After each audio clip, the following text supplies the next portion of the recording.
Le Pen, est-ce que vous allez faire campagne sous bracelet électronique? Vous imaginez bien que si la Cour suit le tribunal qui m'a condamné au port d'un bracelet électronique, je ne pourrais pas faire campagne. Le bracelet électronique, Bon. si vous êtes, alors Madame Le Pen, si vous êtes condamné à de la prison ferme aménagée sous bracelet électronique, vous ne ferez pas campagne, vous ne serez pas Mais on ne candidate. peut pas faire campagne. C'est un motif d'empêchement. C'est ferme et définitif. Mais on ne peut pas faire campagne dans ces conditions. Enfin, vous pouvez faire campagne sans aller le soir rencontrer vos électeurs dans des meetings, sans aller le week-end. Enfin, ce serait une autre manière de m'empêcher, évidemment, d'être candidate.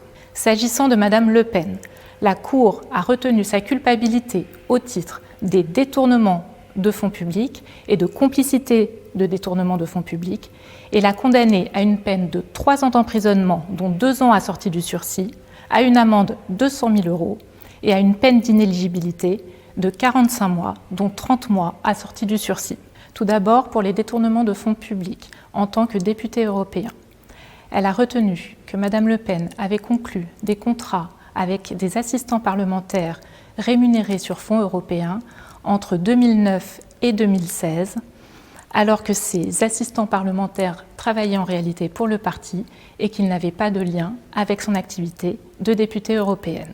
La Cour a aussi jugé que Madame Le Pen, en tant que présidente du parti politique, à compter de janvier 2011, avait joué un rôle prépondérant dans l'organisation des détournements de fonds publics.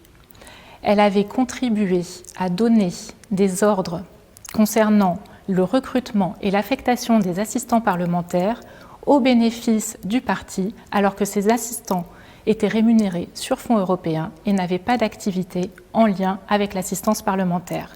La Cour d'appel a condamné Madame Le Pen à une peine de 3 ans d'emprisonnement, dont 2 ans assortis du sursis. Elle a décidé que la peine ferme d'1 an d'emprisonnement serait exécutée sous la forme d'une détention à domicile sous surveillance électronique, c'est-à-dire sous bracelet électronique. Il reviendra au juge de l'application des peines de déterminer les modalités d'exécution de cette mesure. Le juge d'application des peines pourra également prononcer des réductions de peine et une mesure de libération conditionnelle. S'agissant de Madame Le Pen, la Cour a prononcé une peine d'inéligibilité de 45 mois, dont 30 mois assortis du sursis.